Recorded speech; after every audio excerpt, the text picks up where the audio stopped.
considero o meu encontro com as ideias do escritor Stephen Pressfield uma bênção. E eu faço questão de trazer mais um vídeo sobre os inúmeros insights que eu tive depois que eu li as obras dele. Insights que transformaram a minha vida, transformaram a maneira como eu encaro o meu trabalho, como eu encaro a minha rotina. E eu acho que isso vai ser de grande valia para você. Então, se por acaso você está se sentindo triste, com dificuldade de se encontrar na vida, se sentindo infeliz, eu acredito que esse material ele vai ser de grande valia. Eu sou o Márcio Araruna, eu sou neurologista e eu sou um apaixonado pelos mistérios do cérebro. Seja muito bem-vindo ao meu canal Cérebro e Comportamento. Roda a vinheta.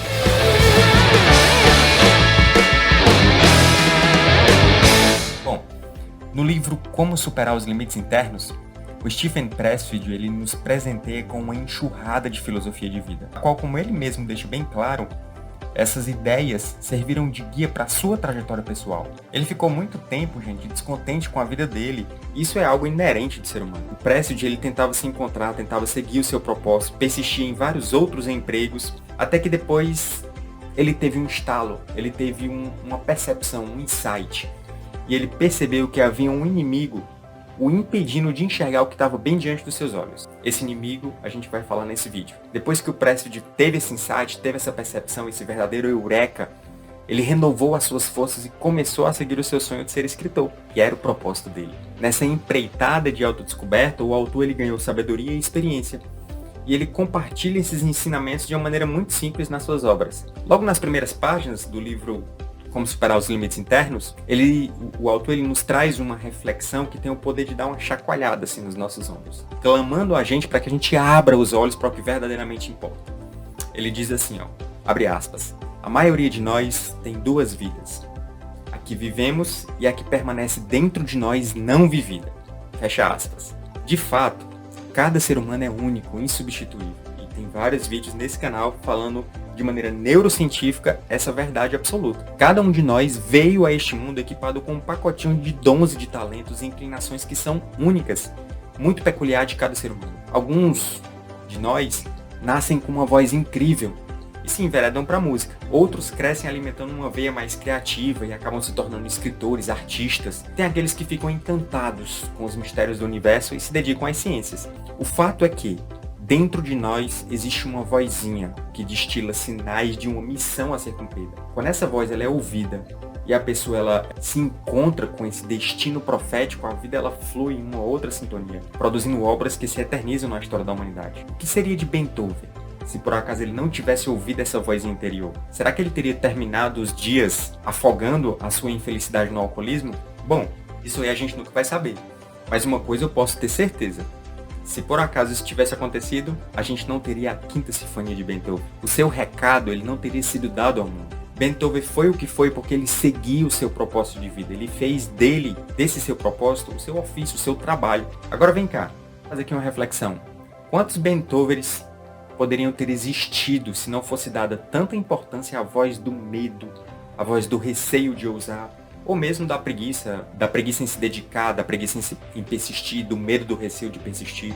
Quantos Beethovens não existem hoje tentando ganhar a vida como vendedor, como padeiro ou qualquer outra profissão? Nada contra essas profissões, mas que não a música, que seria no caso a essência. Beethoven era músico, então não faria o menor sentido se Beethoven tivesse dedicado a vida dele a ser padeiro. Se o dom, o talento dele era para música, com certeza ele não teria dado um recado único ao mundo se ele tivesse dedicado a sua vida para algo que é totalmente diferente do seu propósito. E eu não tenho medo em fazer essa afirmação, pois eu sei que uma das causas que trazem tanto sofrimento emocional, tanta infelicidade, descontentamento com a vida, acontece pelo fato das pessoas não conseguirem viver aquela vida que fazia parte de um projeto inicial que Deus tinha para essa pessoa. Mas as pessoas se desviarem tanto. Segundo Pressfield, é devido à resistência. Ele complementa aquela frase do início que eu falei para vocês da seguinte maneira. A maioria de nós tem duas vidas. A que vivemos e a que permanece dentro de nós não vivida. Entre as duas se interpõe a resistência. Bom, como todo escritor genial, Pressfield ele usa uma simbologia, uma simbologia poética a fim de tentar deixar palpável aquilo que não se pode palpar. Ele tenta deixar algo mais concreto, algo que é estritamente abstrato. Ele usa essa abstração, uma habilidade cognitiva do nosso cérebro, e ele nos faz enxergar uma batalha interna, que é universal. que é experienciado por todo ser humano que já pisou nesse mundo. Como assim, Márcio? Batalha interna? Sim, olha só. Vamos pegar aqui um exemplo de um atleta de altíssimo nível. Quando você vê na televisão aquele cara, aquele atleta ganhando uma medalha de ouro nas Olimpíadas, você está testemunhando apenas uma fraçãozinha de minutos, que é resultado de uma trajetória de dedicação e de esforço. Diário, todos os dias. Aquela vitória ela é apenas uma confirmação externa de vitórias sucessivas que foram travadas internamente. O cara que ganha a medalha, ele não venceu apenas os outros concorrentes. Antes de vencer os outros concorrentes, ele venceu a si mesmo. Ele venceu a resistência, o inimigo interno que o Prestige nos traz nesse livro. Você acha que esse cara sempre acorda com vontade de treinar? Você acha que ele tem, que ele não tem o desejo de furar a dieta rigorosa? Você acha que ele não sente preguiça? Você acha que ele não sente medo? A vida é dura. E eu aprendi com o Prestige que os piores inimigos não estão do lado de fora. Eles habitam dentro de nós, nos impedindo de fazer o trabalho da nossa vida, de compor a nossa quinta sinfonia, de dar o nosso recado particular ao mundo. Eu já fiz uma série de vídeos sobre o propósito. Inclusive, você pode assistir gratuitamente aqui no meu canal. E eu compartilho da mesma percepção do Prestige de que todos nós temos uma missão pessoal de vida, a qual, quando ela é cumprida com ousadia e com coragem, ela gera frutos. E esses frutos, eles empurram a humanidade um pouco mais para frente, colaborando com a evolução, nos aproximando um pouco mais da perfeição inicial que é de Deus, que vem de Deus. Quando uma pessoa ela segue essa caminhada, é perceptível, gente. Quando a pessoa está dentro do seu propósito, é perceptível a luz que se irradia dela. Sabe aquela pessoa que prospera, que irradia bem-estar, felicidade, serenidade, compromisso, honra? Pode ter certeza que é alguém que está seguindo o seu destino profético, o seu propósito de vida. É alguém que teve a habilidade em escutar aquela vozinha lá de dentro, lá do coração. É alguém que enfrentou o medo, é alguém que enfrentou a preguiça, é alguém que enfrentou a inércia, a procrastinação. É alguém que não se deixou abalar com a crítica e os ruídos de fofocas mesquinhas. É alguém que colocou o seu trabalho de vida como sendo uma prioridade máxima. Vocês sabem como surgiu a prova da maratona? É uma história bem interessante que tem a capacidade de nos exemplificar bem o que o Prestige chamou de resistência. Traz um bom exemplo. Olha só, segundo a lenda, os atenienses, os gregos, de Atenas, eles estavam guerreando contra os persas na cidade de Maratona. Os guerreiros de Atenas, eles estavam em um número bem reduzido, em uma desvantagem clara contra os inimigos persas, havendo uma grande chance de derrota. Dessa maneira, foi informado, ficou combinado com a população de Atenas, aquelas pessoas que não foram para a batalha, não é todo mundo que vai guerrear. Na cidade ficou mulheres, crianças, idosos, e os guerreiros da cidade de Atenas estavam batalhando contra os persas a alguns quilômetros de distância, lá na cidade de Maratona. Ficou combinado com a população que se o exército não voltasse depois da batalha, era para os cidadãos deixar a cidade. Eles deveriam fugir, deveriam levar todas as peças sagradas do templo, dos templos dele. Porque os guerreiros eles sabiam que se eles fossem derrotados, os persas eles iriam destruir tudo, iriam violentar as mulheres, profanar os templos sagrados, enfim. Por uma ironia do destino, contra todas as especulações, os gregos de Atenas, eles venceram a batalha. Logo após a vitória, um guerreiro que tinha um nome chamado de Fidípides, ele ficou encarregado de levar a mensagem de vitória aos cidadãos de Atenas.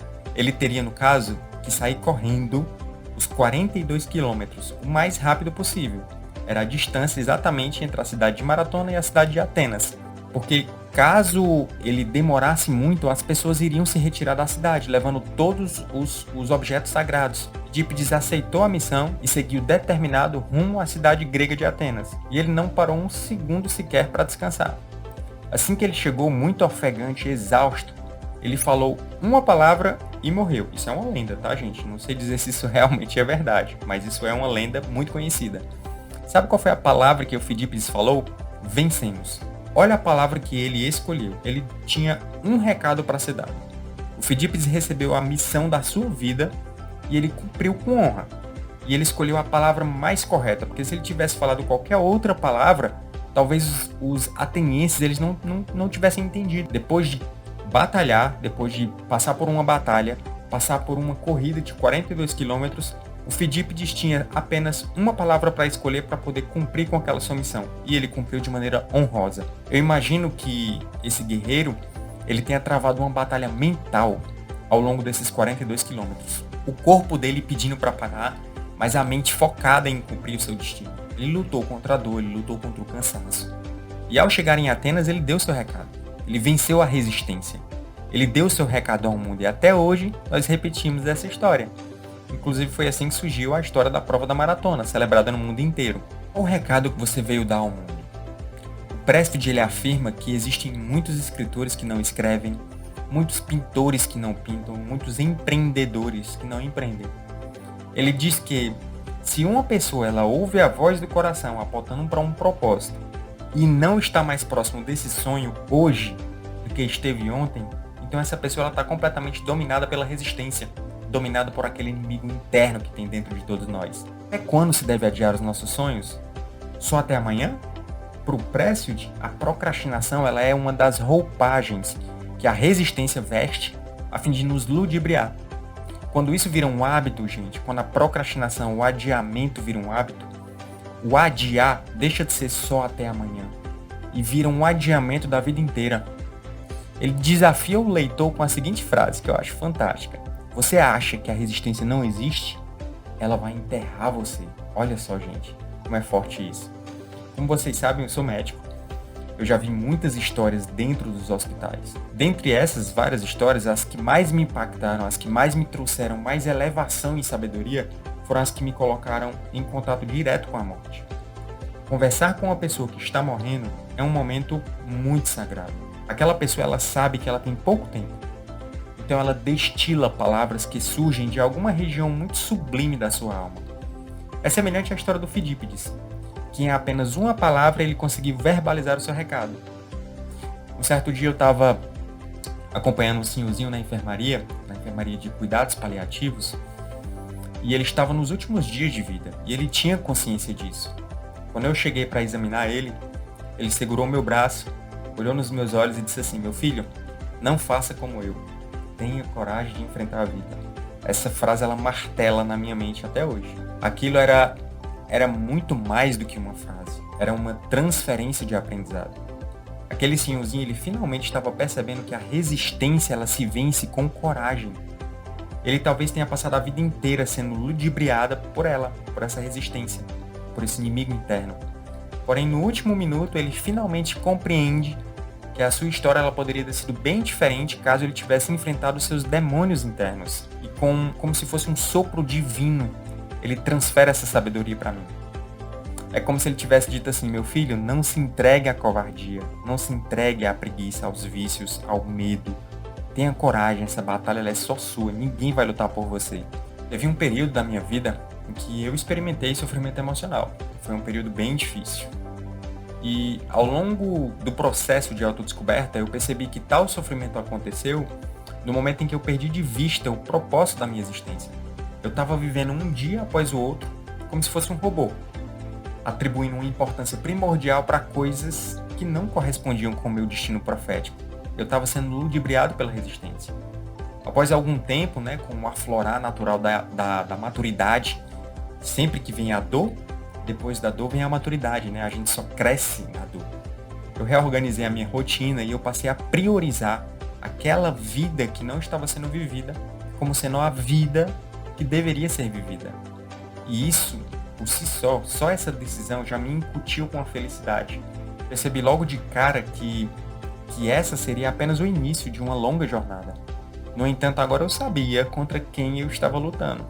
Quem eram os meus demônios. Eu encarei a resistência nos olhos e eu declarei a ela que eu teria coragem de enfrentá-la. Eu decidi fazer terapia no início de 2021. E essa foi, sem dúvida, uma das decisões que mais impactaram a minha vida. Hoje eu sei que não adianta encarar o mundo externo sem antes conhecer o mundo interno. Infelizmente, a maioria das pessoas não acredita nisso. A consequência do autoconhecimento, gente, é a liberdade. É um processo que é lento, por vezes doloroso, com resultados que não aparecem rapidamente, aparecem a longo prazo. O resultado ele não vem em 1 ou 2 semanas, também não aparece em 2 ou 3 meses. Ao mergulhar no mundo interior, você passa a encarar a criança que existe dentro de si. E a partir disso você passa a compreender melhor os pensamentos, as crenças e os conceitos que estão aqui, bem enraizados na mente. Deixa eu te contar uma coisa. Ser criança é muito bom, é confortável. A gente não precisa trabalhar, a gente não precisa ralar para sustentar os custos com comida, com moradia, com vestimenta. Porém, essa fase de criança já acabou. A vida de adulto ela já está acontecendo. Sabe por que eu estou te dizendo isso? Porque eu lido todos os dias com pessoas e eu sei que a imensa maioria ainda está agarrada à infância. Elas não conseguem se enxergar como sendo a única pessoa capaz de mudar a sua vida para melhor. Não existe nenhuma outra pessoa responsável pela vida delas. Elas estão no centro do palco. Elas estão no centro da vida. Ela é a única pessoa que é responsável por si. E parece que isso para algumas pessoas é um fardo pesado demais. Já foi para mim também. E eu estou fazendo esse vídeo exatamente para tentar trazer um despertar para a importância da vida interior. As pessoas elas acabam preferindo se entorpecer com distrações baratas, com vícios, transferindo a culpa da sua tragédia para as injustiças que existem no mundo. E eu sei que existe muita injustiça no mundo, mas eu não acho que a revolta e o ressentimento eles sejam um remédio para esse mal. A cura ela só aparece com esforço e muito trabalho. E o mundo ele só evoluiu nos últimos séculos graças às pessoas que tiveram coragem de deixar o paraíso lúdico da infância e conseguiram se agarrar a esse propósito com muito trabalho, muita coragem, muita força. Márcio, quer dizer que é possível existir pessoas com 40, 50 anos que ainda exibem uma maturidade de criança? Opa, com certeza, é só o que tem. Como um estudioso do cérebro, eu sei que o lobo pré-frontal, a parte mais nobre do nosso cérebro, ela só atinge o ápice do seu desenvolvimento por volta dos 25 anos, mais ou menos. O lobo pré-frontal, ele aloja a consciência e as funções cognitivas que mais se relacionam com a postura de adulto. Ela se localiza nessa regiãozinha aqui, atrás da testa.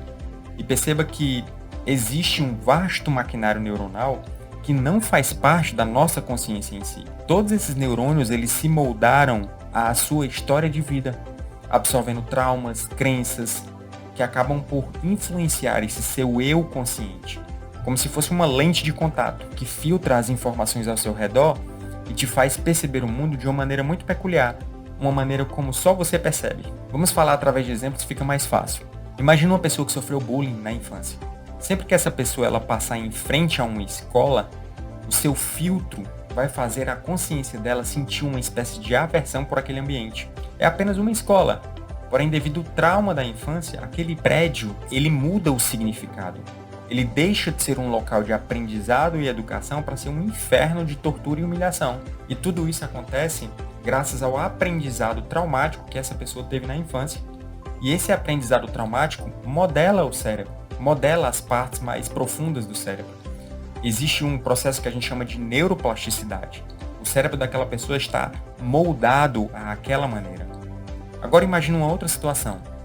Uma criança que presenciou o alcoolismo do pai e as suas constantes agressões. Um pai que era violento, que batia na mãe, que bebia todos os dias. Essa criança ela pode crescer com a imagem de que todo marido é ruim, todo marido é violento contra a mulher. Sem contar que ela pode passar a ter o conceito de que todas as pessoas que usam álcool são ruins. Enfim, são exemplos ilustrativos, são exemplos exagerados, só para vocês terem uma noção do que eu estou querendo dizer com o poder da transformação que existe na parte neuronal do nosso cérebro. Eu estou embarcando nessa pensata, né, para poder demonstrar que existe sim uma criança dentro de nós. E que nesse processo de autoconhecimento é um caminho que propicia a compreensão da maneira como a nossa cachola ela funciona. E eu acredito piamente que essa é uma das maneiras mais efetivas em nos capacitar a se libertar do passado, se libertar de maneira verdadeira, a verdadeiramente virar adulto também, a encarar a resistência e cair de cabeça erguida no mundo. Vencer a resistência, gente, é tomar o controle da vida pelas mãos. É não ter medo de ousar, não ter medo de crescer. É sair da zona de conforto, é arregaçar as mangas, é trabalhar, é arcar com os compromissos, com as responsabilidades que só existem na vida adulta. Vencer a resistência é ter coragem, uma lição que aquele paciente moribundo descobriu tão tarde. Vencer a resistência é deixar de apenas existir e viver de maneira plena. Eu sugiro, gente, fortemente a leitura desse livro, uma verdadeira preciosidade. Forte abraço.